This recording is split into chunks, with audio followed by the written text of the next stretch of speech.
Hi. അങ്ങനെ finally അഹമ്മദാബാദിലെത്തി. അഹമ്മദാബാദിലെ ഇവിടെ എത്തിക്കഴിഞ്ഞപ്പോൾ ജാക്കറ്റൊക്കെ അങ്ങ് ഊരി. കാരണം എന്താണെന്നറിയാമോ? ഇത് അഹമ്മദാബാദിൽ ഓരോരോ കാണാമുണ്ടോ ഓരോരോ മാർക്കറ്റുകളാണ്.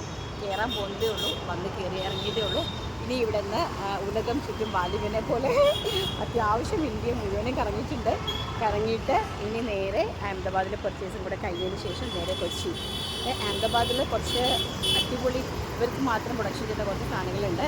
അപ്പം അതിൻ്റെ മെറ്റീരിയൽസും ആ വക കാര്യങ്ങളെല്ലാം ഒന്ന് നോക്കാൻ വേണ്ടിയിട്ട് ഇറങ്ങിയതാണ്. മാർക്കറ്റ് കണ്ടോ?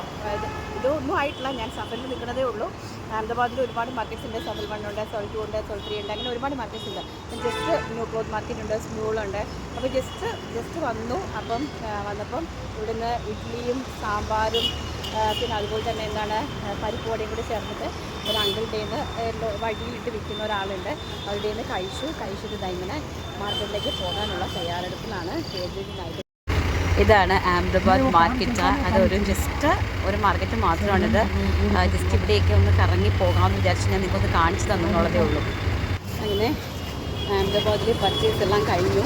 അഹമ്മദാബാദിൽ ഭയങ്കര ചൂടായതുകൊണ്ട് ഞാൻ ജാക്കറ്റൊക്കെ റിമൂവ് ചെയ്തു കേട്ടോ. ഒരു രക്ഷയില്ല, എന്നെ കാണുമ്പോൾ നിങ്ങൾക്കറിയാം എന്തായാലും എൻ്റെ പ്രാണൻ്റെ ഒരു 60% ഒക്കെ തീർന്നിരിക്കുക. അത്രയും അലഞ്ഞു തിരിഞ്ഞ് നടന്ന് എല്ലാം സെറ്റ് ചെയ്തിട്ടുണ്ട്.